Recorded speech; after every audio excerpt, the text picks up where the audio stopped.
What's up, guys? It's Young Tracy here, and today I'm going to be answering the question: how good is Marcus Mariota? Is he a starting caliber quarterback? Was last season entirely his fault? So, yeah, let's get into it. So, to answer that first question, how good is Marcus Mariota? So, I've been watching a lot of his highlight reels lately over the past couple of days because, I've had nothing else to do. I'm going to be straight up. And I've realized that, last season was not completely on him. He played the first 6.5-ish games, and yes, don't get me wrong, he didn't play well in all of them, but he did have a good game against Cleveland, first game, and a pretty decent game against Atlanta. He struggled heavily against Denver, Colts, you could say, Bills, but you also have to realize what the Titans' offense was doing at that time.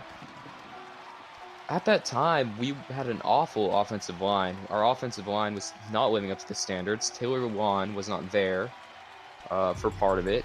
Nate Davis was playing awful as a right guard, one of the worst in the league. Gosh, I can't talk. Also, our receivers weren't really living up.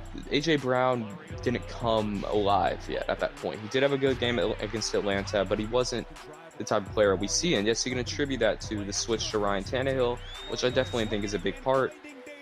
But also you can look at is Derrick Henry. Derrick Henry isn't really great at the beginning of the season, but he really picks up his speed at the middle and end because he is a durable, power back that, the end of the season and playoffs is where he thrives because, people don't want to tackle him. They've been going through the gruel of the season, so that's really where he does the most damage. So he didn't have that to his advantage. Also, you have to look at coaching and play calling. During those times, the first 6 games, I think we can all admit, Arthur Smith was not calling the best offensive plays. He was struggling. He was learning how to run an offense, And yes, throughout the season, he progressed heavily, and at the end and into the playoffs, he is one of the best offensive coordinators in the league. I was surprised he didn't get head coaching offers.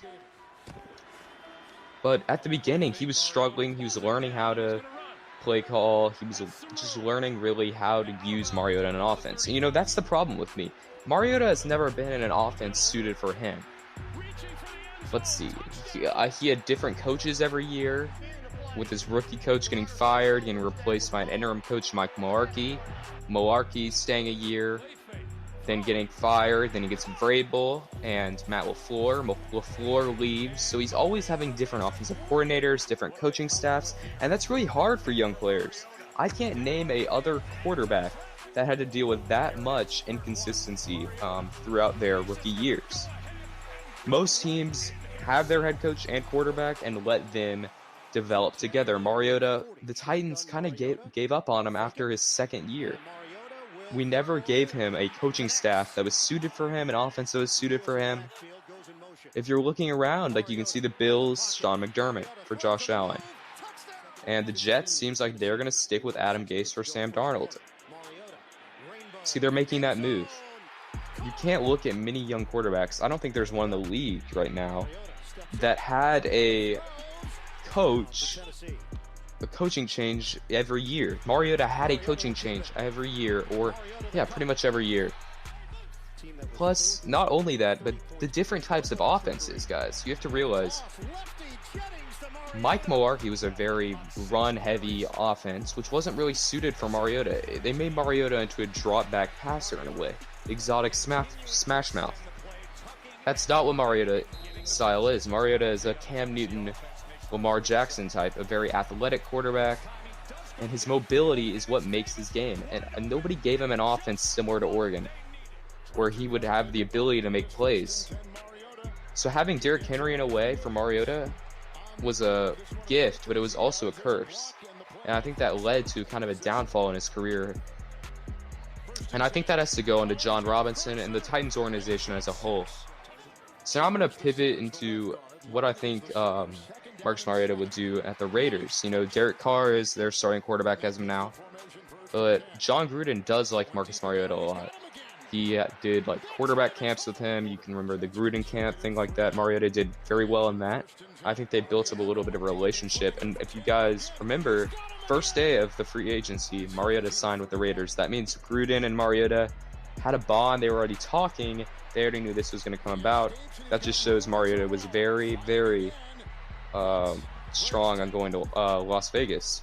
Do you think Gruden would have been so eager to get him if he just as a backup? I think Mariota is going in there to compete with Derek Carr, to push Derek Carr, and maybe have a possibility of taking Derek Carr's starting role. Because in my opinion, I believe Marcus Mariota is a better quarterback than Derek Carr. Yes, Derek Carr is underrated, but Mariota has the potential to do so much more than Derek Carr for an offense. Mariota is more athletic, and he throws a pretty good football. The only problem with him is he likes to float it a little bit too much. You know, he doesn't throw a tight bullet pass, but it's still pretty good for a quarterback. And yeah, I don't know.